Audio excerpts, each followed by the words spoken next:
What's going on, fam? Welcome to the Dr. Eric K. Coleman Show. Glad to have you live here on today. Gonna give everybody a few minutes to log on in. Glad to have you.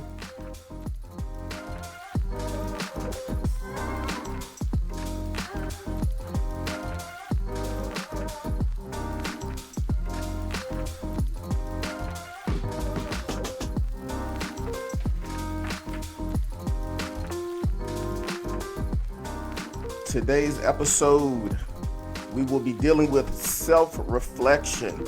We're going to be talking about the importance of it. So we're going to be taking live questions.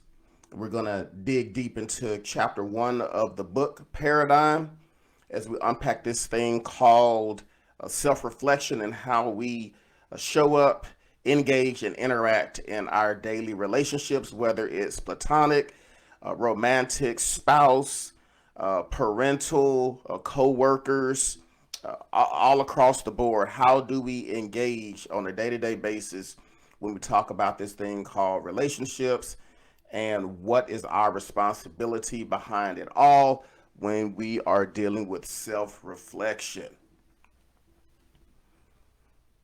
So while we are getting everybody logged in into the chat, let's start with chapter 1.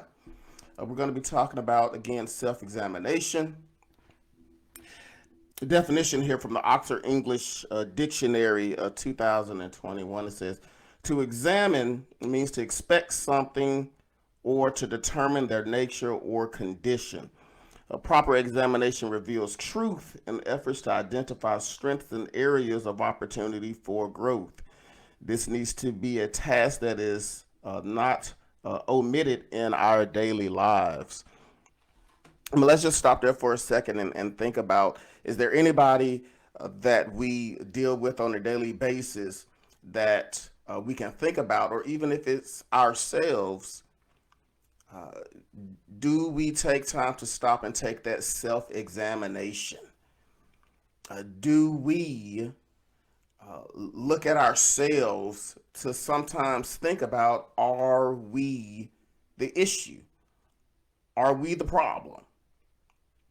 I know that's a hard pill to swallow, but sometimes in relationships, we could very well be the issue, and it's not that of everybody else.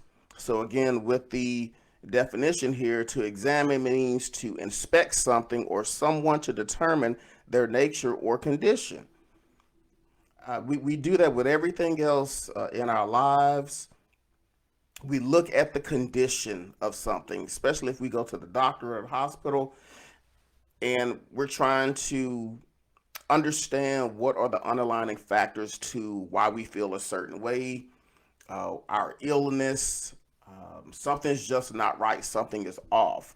Now, if we're willing to do that with our health, our physical health and well-being, why are we so disconnected or not inclined to do the same type of work when it comes to our mental and our spiritual health? Trying to figure out and unpack and uncover, what is it about me? What is it about the way that I'm feeling that makes me respond, makes me react, or for the purpose of this book, the paradigm, the shift in our thinking and behavior towards relationships is, why do I think the way that I think about other people, relationships, and myself?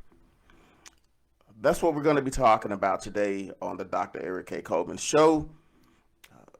Talking about real world perspectives, talking about real world things that plague us, things that we put on the back burners, things that we don't want to talk about, things that we don't want to deal with. But at the end of the day, let's be very real and be honest about it.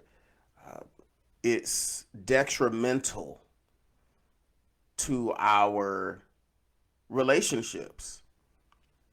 because we can't seem to keep healthy relationships nowadays. That's something that we find in society. I mean, just look at your average couple that you know. Look at social media. Look at Hollywood. People can't just seem to stay together. Reminds me of an Al Green song, "Let's Stay Together." But no one is staying together nowadays. We don't want to do the work. We don't want to put forth the effort to even suggest that we are the issue and that we are the problem. Now we're talking about self-examination here, and we've defined the concept in its context. Let's take the conversation a bit deeper.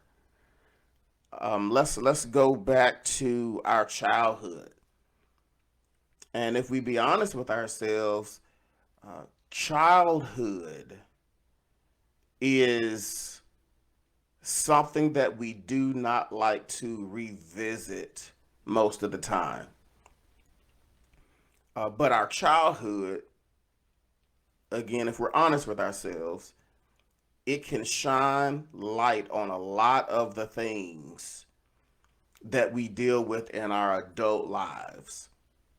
Our hurts, our pains, our disappointments, our influences, what we were exposed to, depending on what it is that we're dealing with in our adult lives. A lot of that stuff is baggage from our childhood that a lot of us have not dealt with. We think if we just bury it, if we just push it down, push it down, push it down, out of sight, out of mind, it'll go away. But I can attest personally, in certain areas, we revert back to those little kids who was hurt in certain moments, who was disappointed in certain moments, and we have not dealt with those traumas. And because we have not dealt with those traumas, we have not sought help, we have not sought guidance.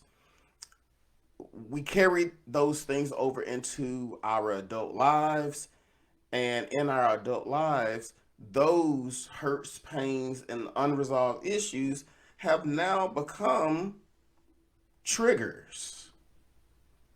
They've become triggers, and I find that quite interesting that we just, uh, for the most part, do not have the bandwidth to deal with past hurts, but we arbitrarily pass those triggers onto our current relationships and just expect them to understand us when we have not articulated why the things that they do trigger us. And a lot of stuff is very well not their fault, but because they're doing something that mimics something that hurt you in the past, we're making these people pay for it currently. So we just really want to talk about this today. Uh, what are the influences and triggers, and what are the exposures that we dealt with in our childhoods, in past relationships, that we have yet to unpack, that we have yet to put on display. Remember, when we're talking about paradigm, we're putting on display a new framework, a new way of thinking. And we have to share this with our partners, with our friends, our families. We got to start thinking differently about how we present ourselves in relationships, and thinking that only the other person is supposed to do the work. That is that is so unfair to the other person, to where we think that the other person is supposed to be all things to us, but we expect them to just accept us as we are. And I can tell you that's one of my biggest pet peeves, when I hear Well, that's just who I am. Well, that might be who you are for the present moment, but that should not solidify or determine who you are going to be for the rest of your life. If we are expecting other people to change, why is it that we want to remain the same? And I believe that is the definition of it, is of insanity, right? We do the same thing over and over and over and over again, yet we are expecting a totally different result. Something's got to change, fam. We got to do something differently. And that starts with our mindset, that starts with the shift in our thinking, that starts with acknowledging ourselves. And what did Michael Jackson say? He's starting with the man in the mirror. We have to start with ourselves. We think about, am I the issue here? If we can't keep a relationship intact, if we cannot continuously have a productive and meaningful engagement with someone, and it's a revolving door in your friendships, it's a revolving door in your romantic life, it's a revolving door in our families to where people just literally don't want to deal with us. The common denominator is us, it's not everybody else. If everyone else is saying the same thing, we got to take a step back and think about this thing. But I know we try to self justify. Well, I'm just too strong. I'm too strong willed. I have a big personality. People can't handle me. What is it really that people can't handle you, or they choose not to deal with you, or people just choose to tolerate you? I know that's a hard pill to swallow, fam, but those are some real things that we have to deal with. Those are some things that we really have to ponder. There's some questions in chapter one, in the back of chapter one, that I lay out in regards to this thing that we're talking about, self reflection. And it is roughly 6 questions. And what I want to do for the next few moments is talk about these things. Um, oh, wait a minute, we got a question here. Um, hey Frankie, how you doing? Good to see you. Thanks for joining the show today. Um,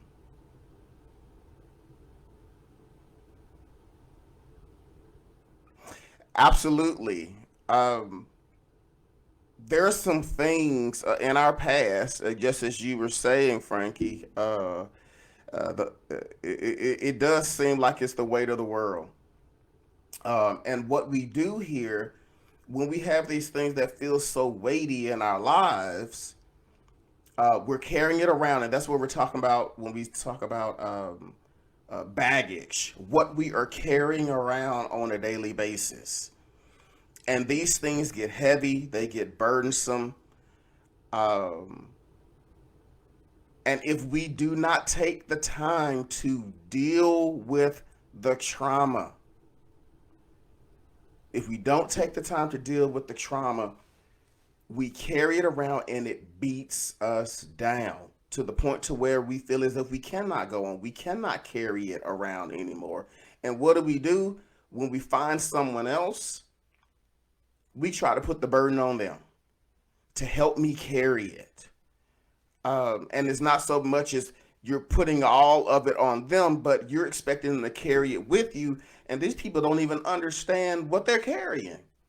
They're trying to figure you out. And that's the thing. We want other people to try to figure us out, but when we don't take the time to talk to people and let them know where we are, what are my hurts, what are my triggers, what is my lived experience, in effort so that they can get a better understanding as to where you're coming from, your approach. Now, again, it does not take the personal responsibility and accountability off of you to do the work. But if we at least communicate where we are mentally, physically, and spiritually and emotionally, at least we're starting somewhere for the other person to be able to understand where we are.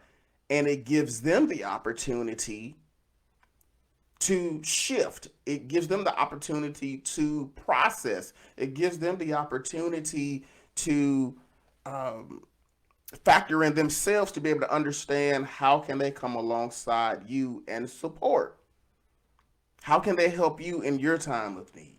But if we don't communicate these things, if we don't deal with the trauma, if we don't deal with this weightiness, this heaviness, it's going to pull us down and it's going to pull everyone else down with us. I think about the analogy of the crabs in the bucket. All of the crabs are trying to get out, and one of them is almost over the edge of the bucket to escape. But what do the other crabs do? They pull them right back down because they're trying to pull themselves up on their hard work. And that's what we do.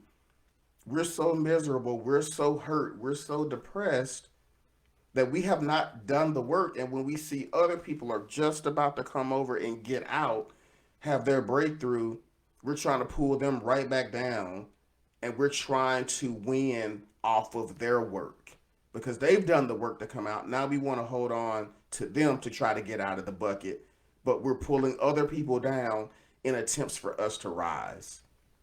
So thank you for that comment. It really is burdensome, and I can fully attest to that. We gotta do the work on ourselves if we are going to be better. If we're going to be better, that's what we have to do. And back to the Michael Jackson comment, I wrote in the book, the late great Michael Jackson eloquently said, "I'm starting with the man in the mirror." He asked a simple question of himself to change his ways as he realized that society's way of thinking and actions has to start individually. Yes, this was a popular song in 1988, which was the number one chart topper on the Billboard. But if we are honest with ourselves, the message is appropriate even now in 2022. If we are to change our sphere of influence in the community and increase the amount of healthy relationships in society, the change has to start with us first. So we can't expect someone else to do the work for us. We got to be willing, we got to be open, and we got to be committed to be able to do it ourselves. And that brings it all into a nutshell of the whole essence and point of this platform. A paradigm thinking differently about relationships. It's not about how the other person is showing up in the relationship. This is the point in time, point in our lives, point in every relationship that we have to take ownership and look at ourselves to figure out how we are showing up in the relationship. What is our responsibility? What are we contributing? I know there's, I've been looking at a lot of social media, platform influencers, and one of the main questions that's always asked that society doesn't like it is, what do you bring to the table? And I think that's a very fair question.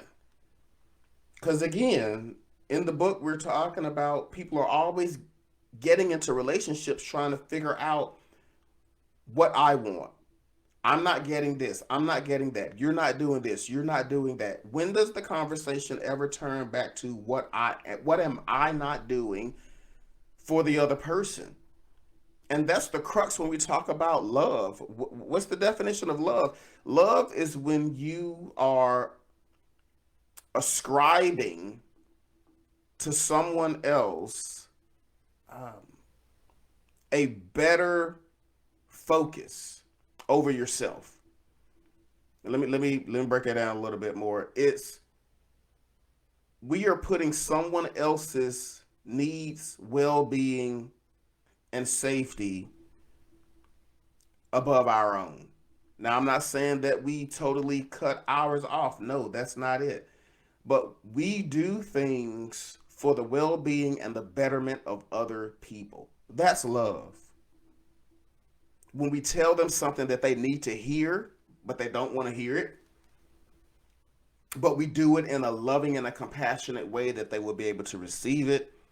When we go out of our way to give them something that they need, when we do nice gestures just to bring a smile on their face, that's love.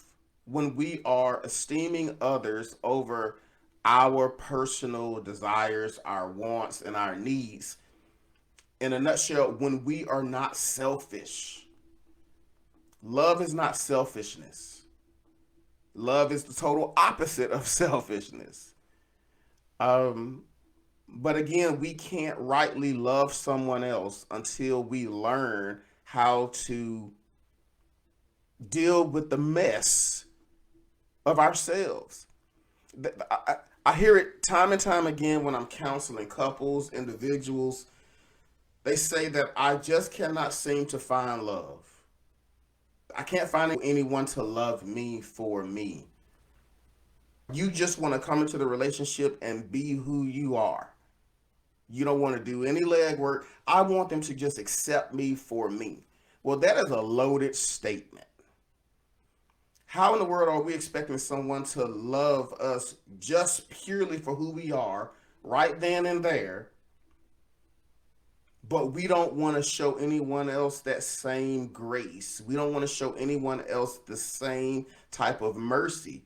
Well, are we just going to go to somebody and say, well, you know what? I'm going to love you just who you are, for the rest of my life, just because. I'm going to accept everything about you just because of who you are.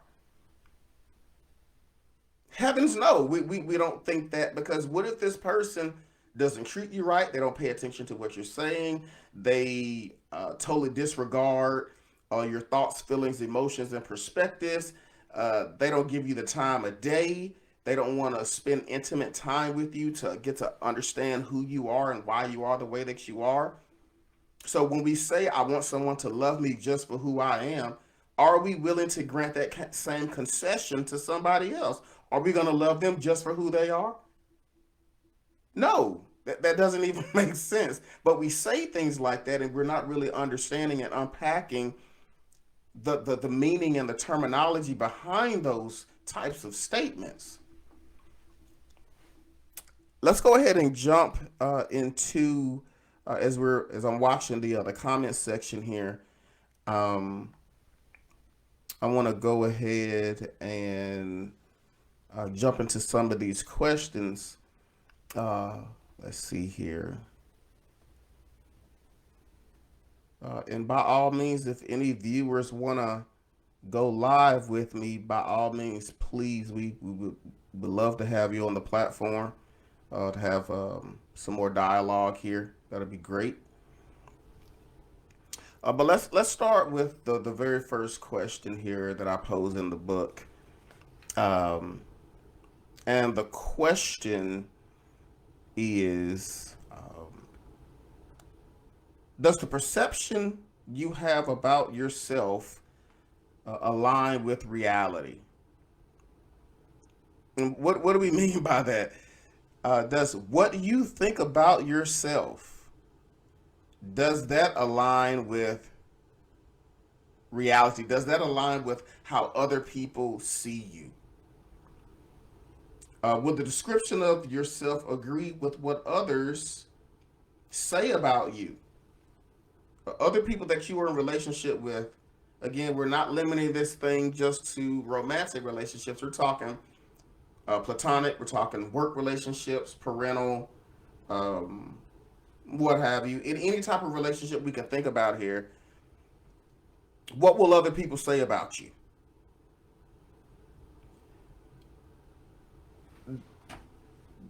And this is one of the questions, I hear a lot during interview sessions.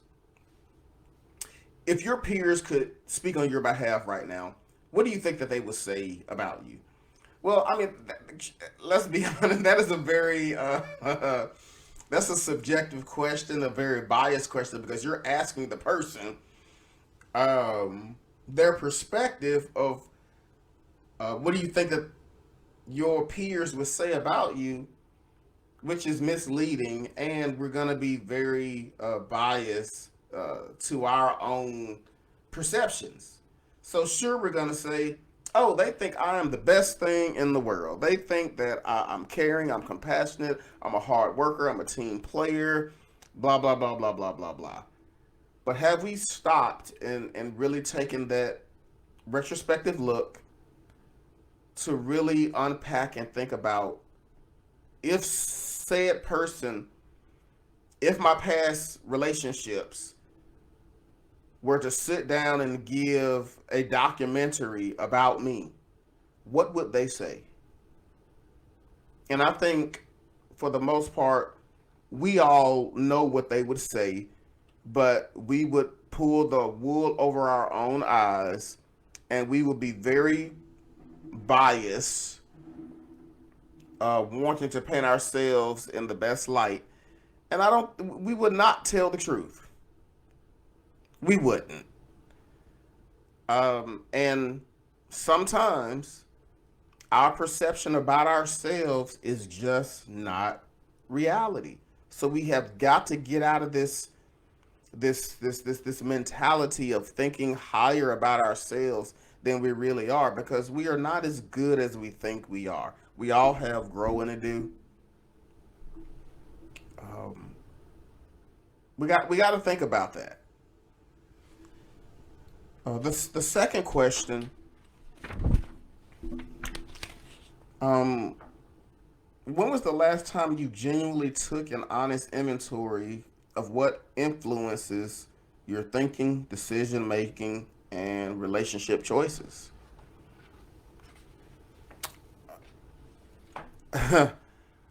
um, my wife and I were watching a television show last night called Love After Lockup or something like that, or Love While Locked Up, something like that. And it was very alarming, um, pertaining to the people who said that they preferred um, being with people who lived um, the bad girl or the bad boy lifestyle. And it made me think about what influences what was in their lives growing up to make them come to this conclusion that being with someone that is a repeat offender, constantly incarcerated, can't be productive in society. Now, again, I want to preface this and tread lightly. I am not saying that everyone who is incarcerated is a bad person. We all make mistakes. It could have been for self defense. It could have been for protection. It could have been to save another life. We don't know everyone's story. But when we talk about someone who genuinely has no regard for anyone else, but then we turn around and we pick those people. That's very alarming, and that goes back to the insanity piece here of we constantly choose people whom we know may not be the best for us in our time, place, and season in our lives, but we are expecting a different result just because they are with us. Again, we're thinking too highly of ourselves. Well, I can change this person. My love is enough to bring them out. I can do X, Y, and Z to change their perspective on life. I can fix them. When in actuality, we're trying to fix them, but 9 times out of 10, there's something broken in us. What is it that we're looking for? What is it that we're looking for from people that we're trying to fix, that we're trying to shape, that we're trying to mold into the perfect image of what we want and what we desire. Have we taken um, have we taken a close look at that to try to figure out what is going on with inside of us to where we are constantly picking the wrong person and we're constantly picking people that we think that we want, that we can change, and then when we get into relationship with them and when they break our hearts and when they don't respond or act or do the things that we would like for them to do, we get mad and we get upset and we blame the other person and say, "Oh, well, you've changed." Well, no, this is what the person presented in the beginning. It was us who ignored the red flags. So there's got to be some personal responsibility and personal accountability to figure out, why did we pursue this person in the first place? Why are we drawn to this type of environment, drawn to this type of relationship when we know it is not going to end well? So we got to think about these things. We got to think about our influences. Going back to our childhoods, what were some of the childhood influences? Was it our family? Was it our friends? What was it that we were exposed to think that certain things in life were normalized pertaining to relationships? And that is exactly what we modeled and we mimic now, because of that's what our influence was, and thus has shaped our decision making when we are talking about relationship choices.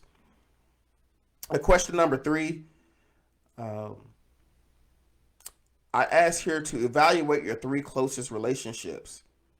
How healthy are they? Are you constantly in argument? Are you constantly fighting? Is it a constant off and on type deal? What's going on there? How healthy are they? When we talk about healthy, is it a give and take? Is it a thriving relationship, or is your relationship on life support to where it's time for you to go ahead and pull that plug on that relationship because it's holding on by a thread?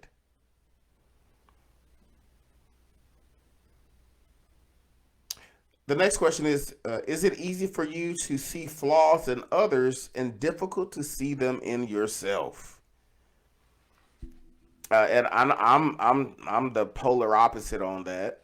I will admit that it's very easy for me to see the positive in other people, but I'm always pointing out the flaws in myself.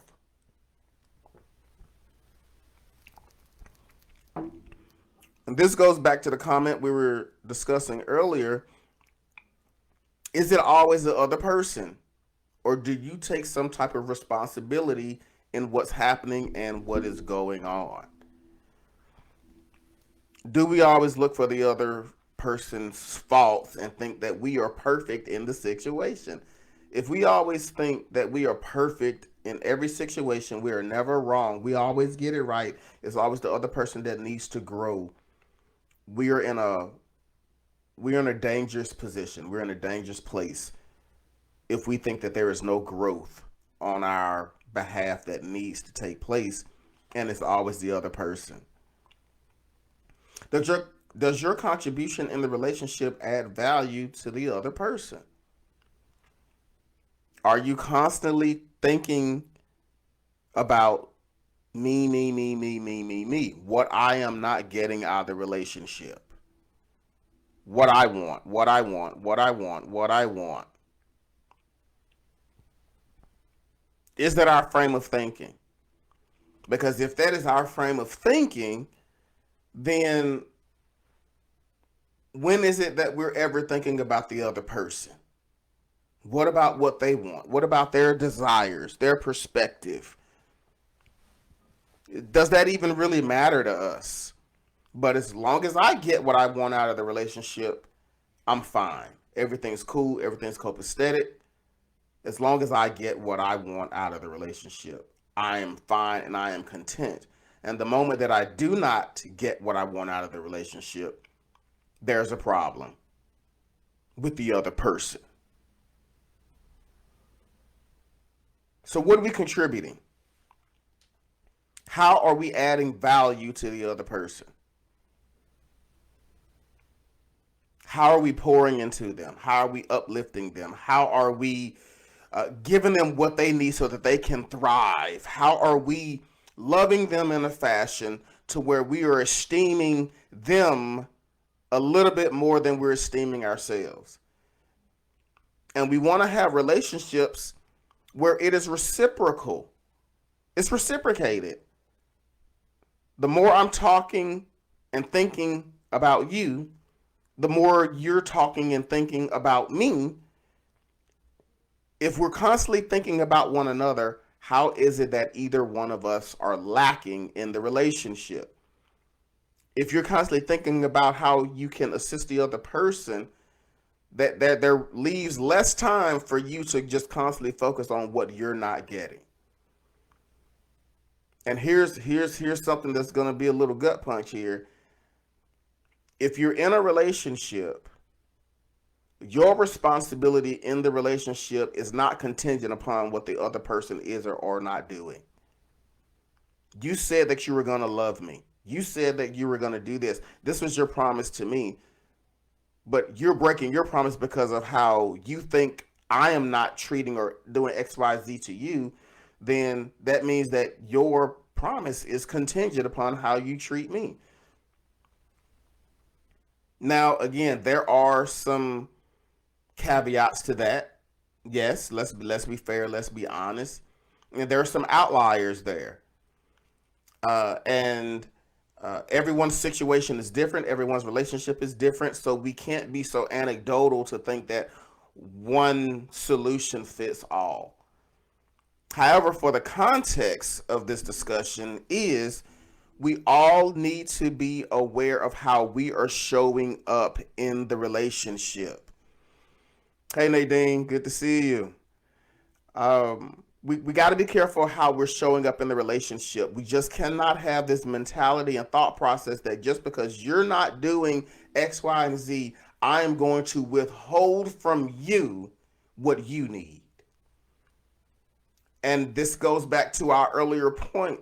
If we are not woman enough, man enough to just open our mouths and to communicate with the other person from a mutuality perspective, from this emotional healthiness, and communicate to them how your actions are affecting me, how your affections, how it affect me, then we're doing a total disservice and we are expecting the other person to read our minds. Last time I checked, no one is a mind reader. People can say that they can read minds. Okay.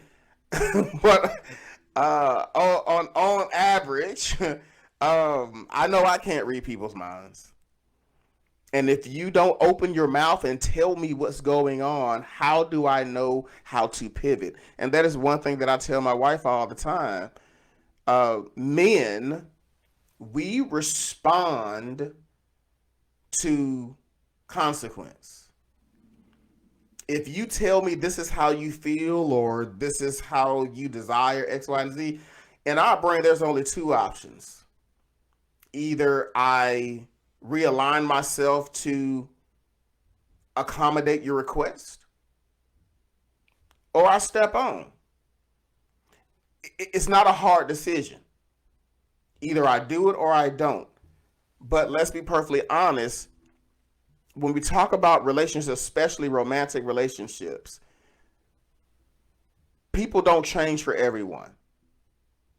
So even, if there's someone that you were totally engrossed with, that you want them to love you so bad because you love them, you can't make anybody love you. And again, we can't change people. We can't change heck, it's hard enough to change ourselves, let alone trying to change somebody else. So just because a person does not change for you does not mean that they're a bad person. It just means that they are not the person for you. So again, we gotta be woman enough, we gotta be man enough to open up our mouths and to communicate to people what the issue, what the problem is. So when someone says, well, what's wrong? Nothing. Well, if you're saying nothing's wrong, the other person is going to take it at face value and say, okay, well, nothing's wrong. I'm going on about my business. But then you say, well, if you knew me, you would just know. No, we got to get out of this way of thinking that people are just supposed to know how we are, know how we feel, know how we perceive things. No, we are ever growing, we are ever changing, we are ever maturing in this thing called life. And if you want something, if you need something to be communicated, open your mouth. And that goes for everybody. You know, we gotta stop these games. We gotta stop playing with people and just be truthful and just be honest. And number one, we gotta be honest and truthful with ourselves.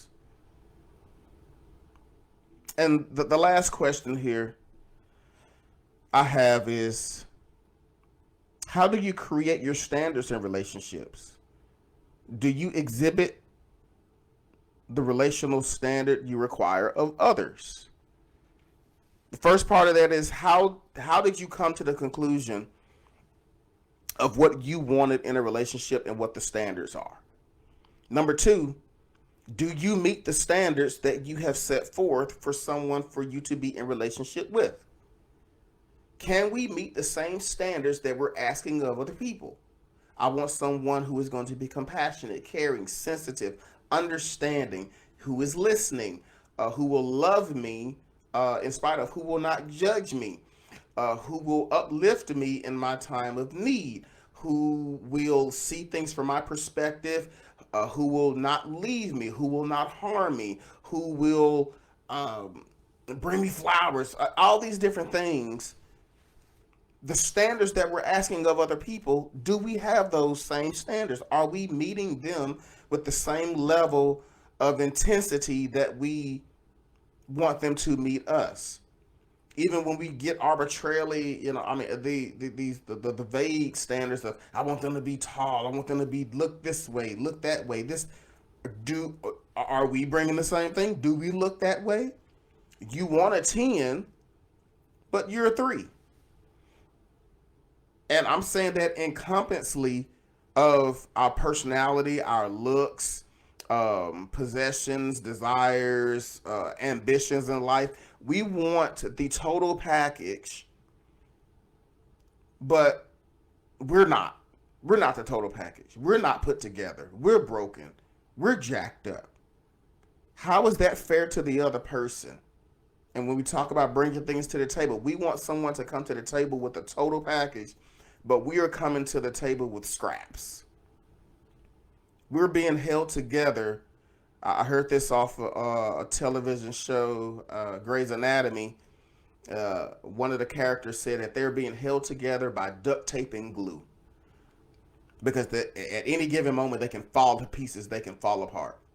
And that's who we are. We come to the table with duct tape and glue, but we want the other person to be sound and solid. How fair is that? Is it fair for them to want us? No, it's not fair. So we got to do the work, fam. We have got to do the work. And there's a quote here I have at the end of the book. It says, "That is just who I am. This mindset is thinking is a complete and utter cop-out and an unwillingness to evaluate who you are. Better yet, it is an outright abandonment of individual responsibility and personal accountability." So as we bring it to a close, fam, I just want us to really understand that when we show up in relationships, we all carry baggage. We all have baggage. But we got to be willing to unpack it and to understand what has shaped our thinking, what has shaped our mind. Why do we respond the way that we respond? And if we don't understand it, How in the world can we expect other people to understand it and be able to accept us? We got to think about these things. So, again, I want to thank everybody for joining me on today, the Dr. Eric K. Coleman Show live. It has been truly a pleasure. Thank you all for joining in today. And I just want to leave us with this final thought of we got to do the work.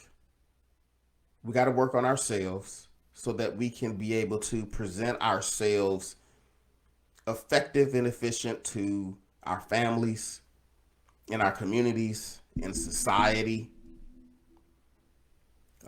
which will impact our nations. And then hopefully we can take this thing globally. But we got to do the work, and we got to start thinking differently about how we approach situations, how we approach people and our families, on the job, our children, our parents, our friends, romantic relationships. We got to do the work. So until next time, continue to think differently about relationships.